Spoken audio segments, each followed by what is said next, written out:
Good morning, holy brothers! Thank you so much for being with us on our pathway to peace in the Garden of Peace.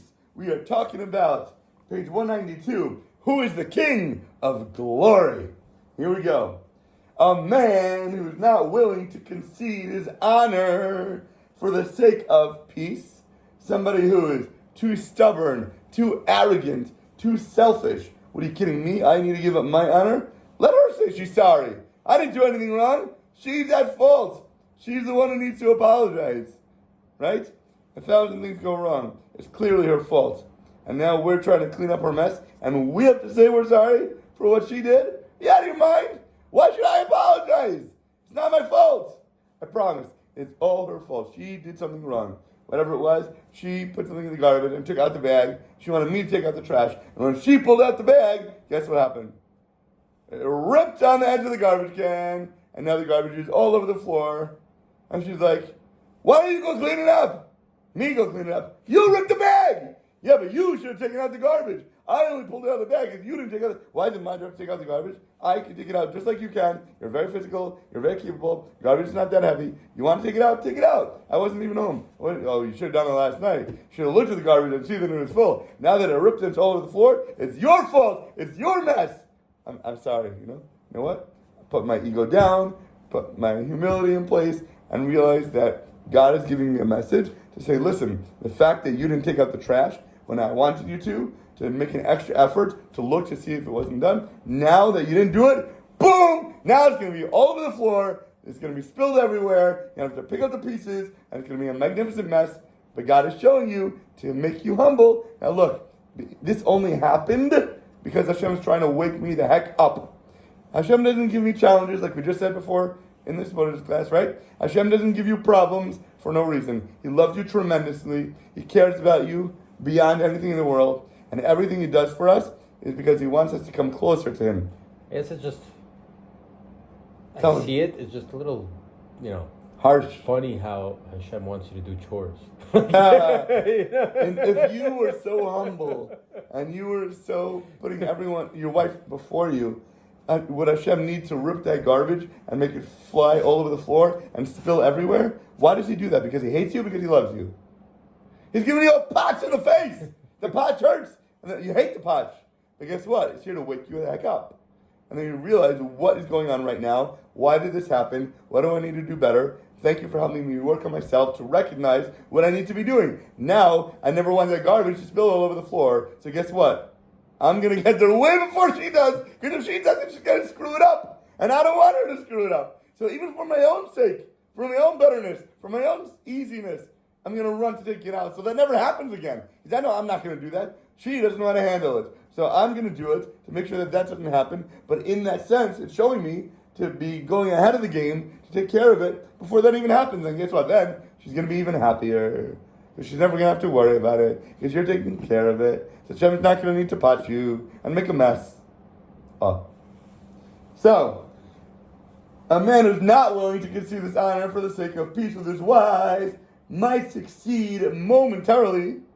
But in the long run, oh boy, he's going to be the one suffering so greatly for it.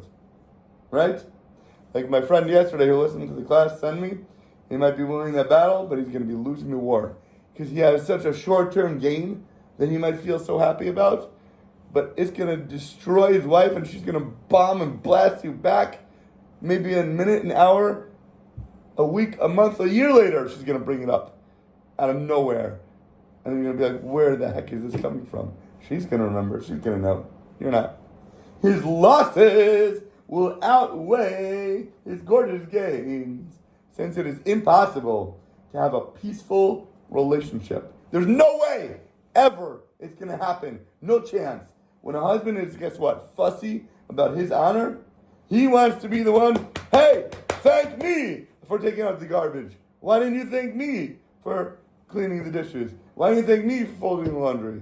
When your wife comes home, you know what you're going to say? Oh, honey, did you see the garbage is taken out? Did you look inside the sink? Did you see the dishes were done? You know what she's going to say? Why the heck did you leave your shoes in the middle of the hallway?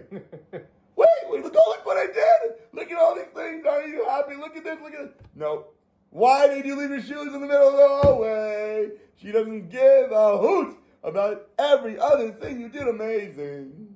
What's she going to focus on? You tell me, your husband. Or is she going to be mad about the shoes that are left right when she opens the door? Or, oh, now that you did the dishes in the sink, I'm kissing your feet. I'm so thankful. Thank you for doing the dishes. Yeah, look at it. Thank you for doing this. When you bring a korban, everything could look perfect. You cleaned it, you did this, and then there's this one little, kishka, one little thing. Nicked. It's no good. The whole thing is disqualified. It doesn't matter how much good you do if you're being selfish about it, because you want to honor, because you want to be thanked. She's going to find that one thing that's going to take away every good thing you did. That's it. You're offering for your wife, down the drain. Gone. Flush the toilet. That's it. Totally gone. It is impossible when a husband wants his honor and wants that recognition, and once that piece is gone, he's going to suffer great humiliation from whatever his wife would have given to him. That's it. You bring yourself down by looking for that and seeking that.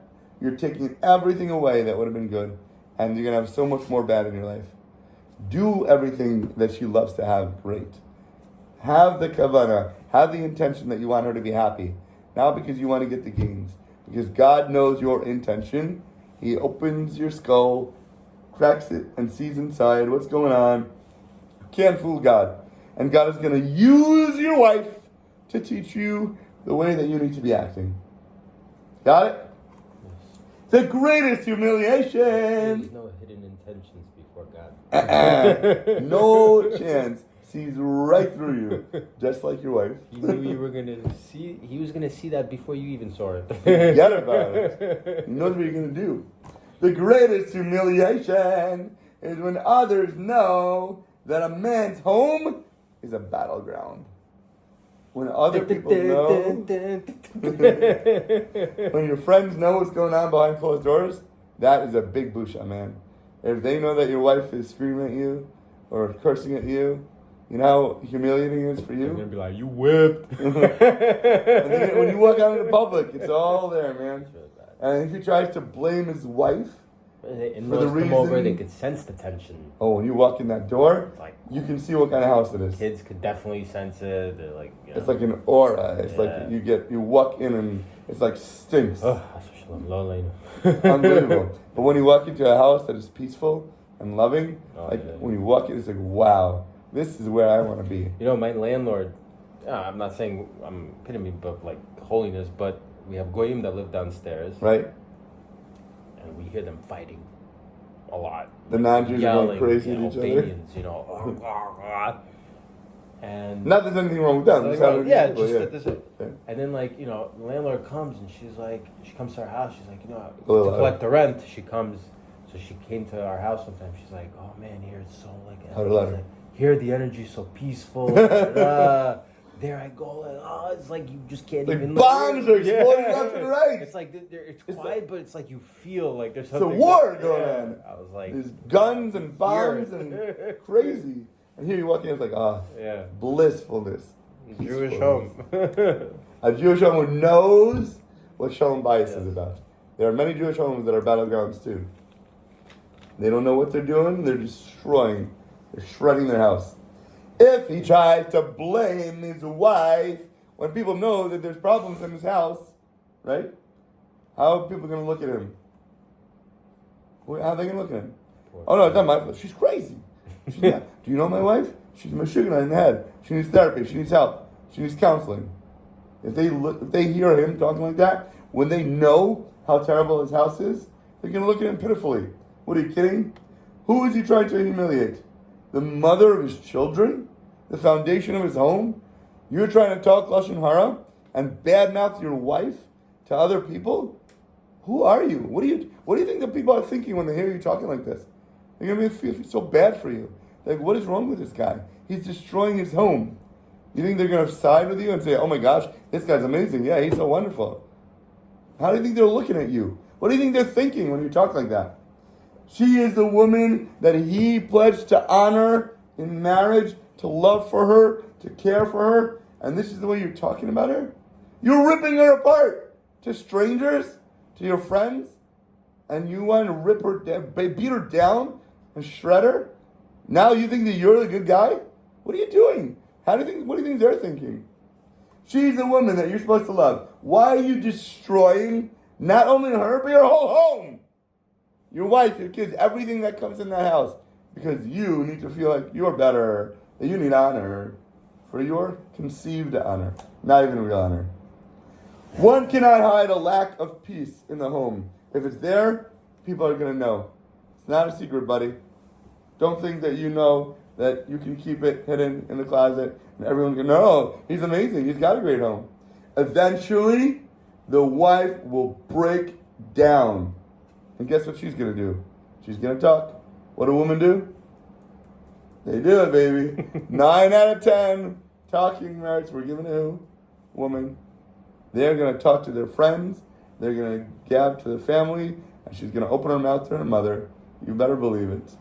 And everyone's going to hear. All the neighbors are going to know the things that are going on. What you're doing to her. What you're saying to her. How you're acting to her. And then the neighbors are going to hear this. Or we'll just see the miserable faces that you both walk outside with when you go to work in the morning.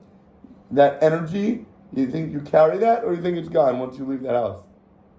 It's not left behind. No. It's inside you. It's going to show on your face. Not only do people look down on the husband now because of the way he's treating his wife and his kids, but his wife and children themselves will lose respect for him. Your kids will be chutzpahdik to you. They're going to talk back to you. They're going to not treat you with respect. And you're going to try to teach your kids how to honor you? Never going to happen. If you're not honoring your wife, you think your kids are going to think that they should honor you? They learn from you. They mimic you. They mirror you.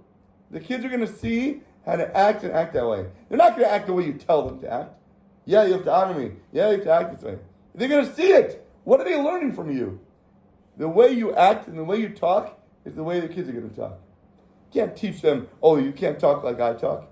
Don't act like I act. What do you think they're learning? And then they're going to do that outside in the real world too? Wake up. You want kids not to swear? Shut your mouth. Don't use that language in your house. Not only do people look down on the husband, the wife and the kids won't respect him, and since he is responsible for that whole shameful situation, when they go out, people are going to look at your kids and it's going to reflect badly on you. He is the source of embarrassment to them, himself, his wife, and his whole home. By forfeiting peace with your wife to preserve your own honor, he's going to end up disgracing himself. It's exactly the opposite of what he wants, he's getting. He wants honor, and he's getting embarrassment. The more you try to grab it, the more it runs away from you. He ends up disgracing himself, looking bad, looking terrible to everyone around him. He disgraces his family. He disgraces his wife beyond his worst imaginable nightmares. Forget about it. He becomes a living example of what our sages say, that whoever chases honor eludes him, runs away. The more you run after it, the more it runs after you, or away from you. It's like that cartoon when he got the bunny, and he's got a hat on, and he's got a fishing pole, and it's dangling that carrot.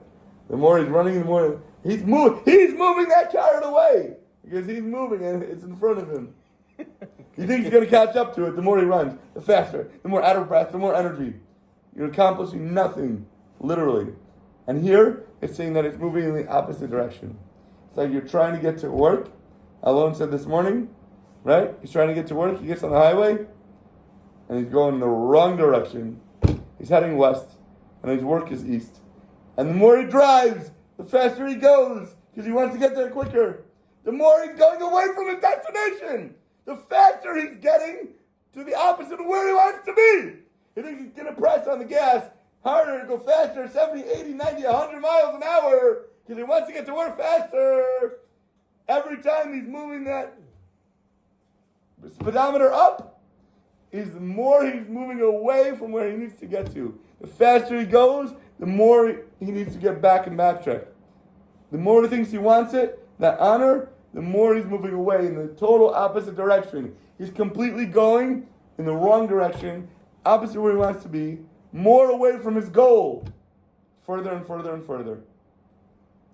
When a man places peace instead of honor before every single thing else, including his gaiva, including his honor, and he's going to put peace first.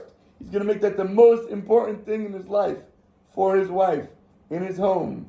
Then although he may face occasional short-term problems, in the long run he's going to merit absolute, true, real, long-lasting honor.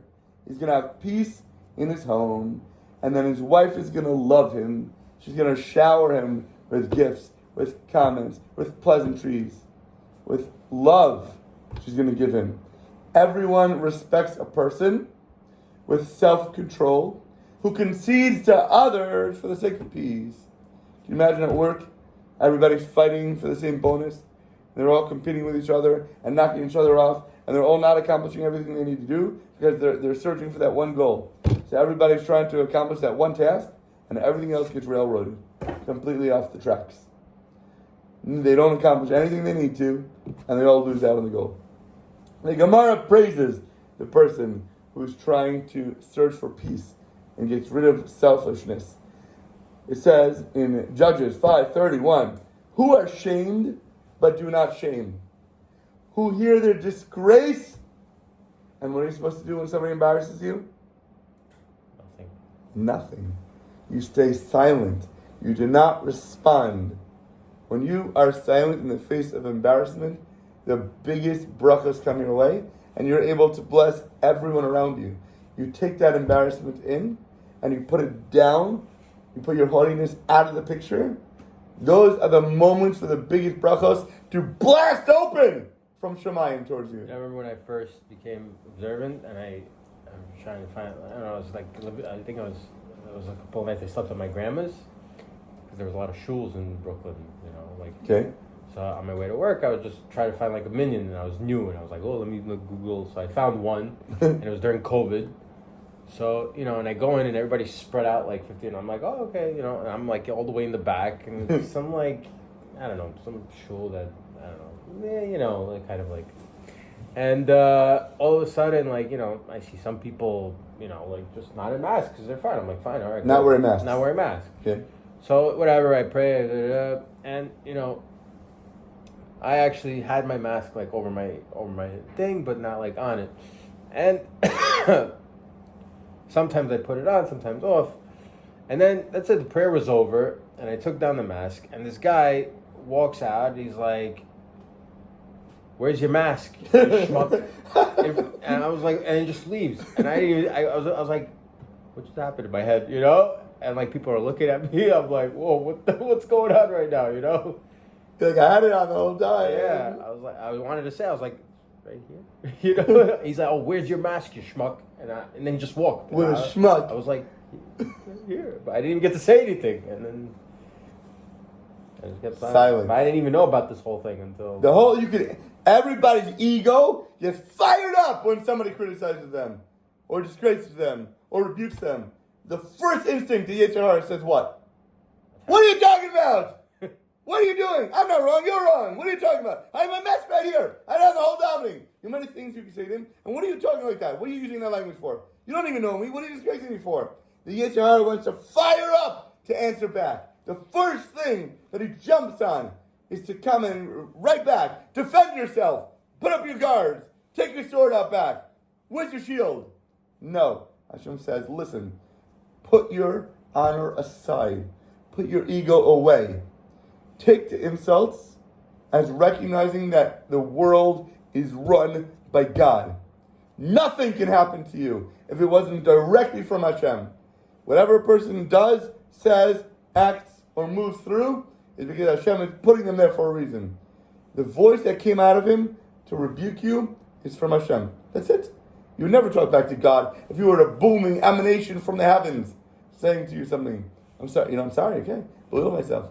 I really recognize right now that I'm putting in my place, I'm putting my ego down, and I'm not going to fire back. I'm going to take it, and I'm going to recognize how I want to be a more humble person. What would Moshe do? humble, humility, the number one greatest aspect and attribute you can have in yourself. Moshe Rabbeinu. Put yourself down, take it in, learn a lesson, grow from it. Learn how to be better. I would never want to talk to somebody like that, recognize. The way that guy acted, wow. Maybe there's something in me that I need to fix because I don't want that ever to happen to me or somebody else because I love my fellow Jew. And then you get the biggest brachos at that moment. Then you can ask for anything. It's going to come right to you. It says in Talmud Shabbos 88, and his beloved ones are like the sun coming out its strength. And then we're going to continue, God willing, tomorrow. Have an awesome, delicious rest of your day.